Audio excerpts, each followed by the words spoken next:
just dropped this Wednesday, and while Jesse and I are both fans of the IP, wow, this is an exercise in unfortunately poor timing and poor circumstances. But we are going to talk about the Cowboy Bebop comic book from Titan Comics. And here we have the Art Germ cover, Stanley Lau. And you can see that they have chosen for their cover images, anyways, to follow the TV show version of the characters. And I got to say, like, this particular book, they invested heavily in, because I swear at the end of this issue, they show all the different covers for this book. And I think there was legit 40 different covers. Yeah, there's a lot. And stuff. And it's, crazy. If you guys don't know, Cowboy Bebop, originally a anime series, came out in the late 90s, 98, 99. 27 episodes plus a movie. Fantastic series. And then Netflix brought it to live action. And I think it went 9 episodes for their first season and axed, canceled shortly thereafter. There are no season 2. Polarized the fans. A lot of people really liked the live action without having watched the original IP. Most people who watched the original IP thought the Netflix version was a disaster. Some people calling it like a dumpster fire and stuff.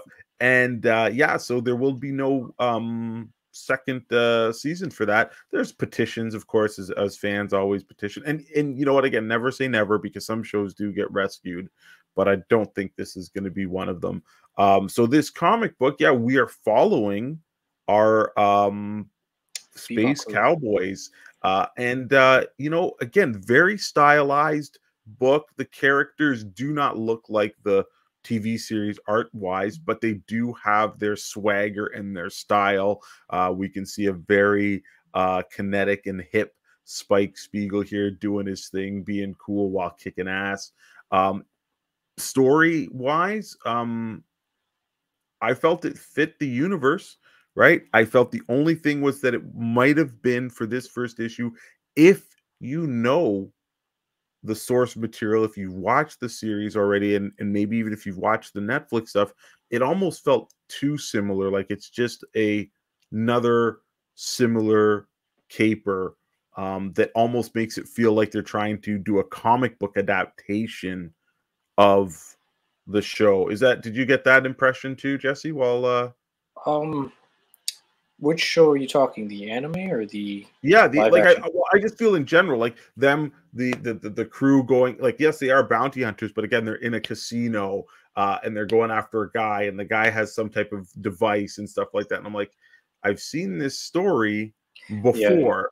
It just really felt like it was done before. Yes, but if you hadn't followed all of it, I think it's a good comic. But again, I think it's going to only appeal to people who already know the name. I can't see somebody just walking by and going, oh, that's a cool cover, let me pick that up. But as you can see, like, the art is very, very cool. It is stylized, it's bright, it's colorful, you can follow the action. The dialogue I found was really cool. Like, I feel, to be honest with you, this felt more Cowboy Bebop to me than the TV show did, than the live action did. I'm one of the people that falls into the category that I didn't like the Netflix show and stuff.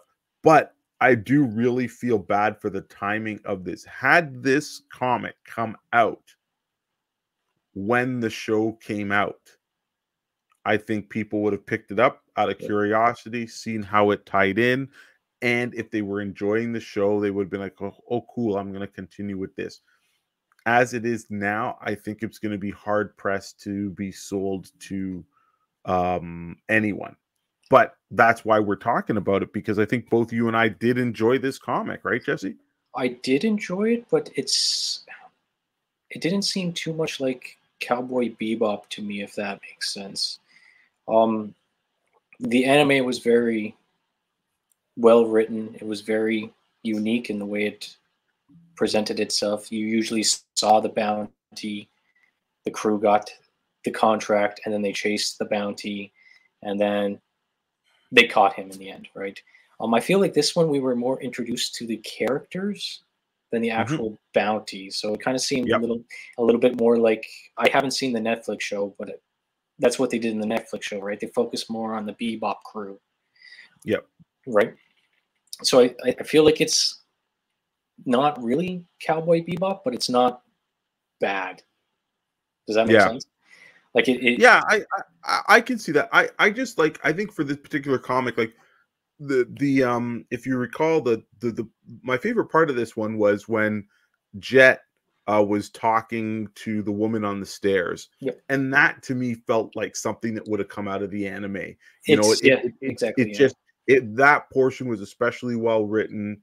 It was unique. It felt like it had heart, you know, and it just stood out from the rest. And I think that's what the anime did for me. So I did get a feeling of that, even though, yeah, you unfortunately you don't have the great score and the Yoko Kanno soundtrack in a comic book and stuff. And I did wish, like, I do think some of the art choices, you know, like you don't get that gritty kind of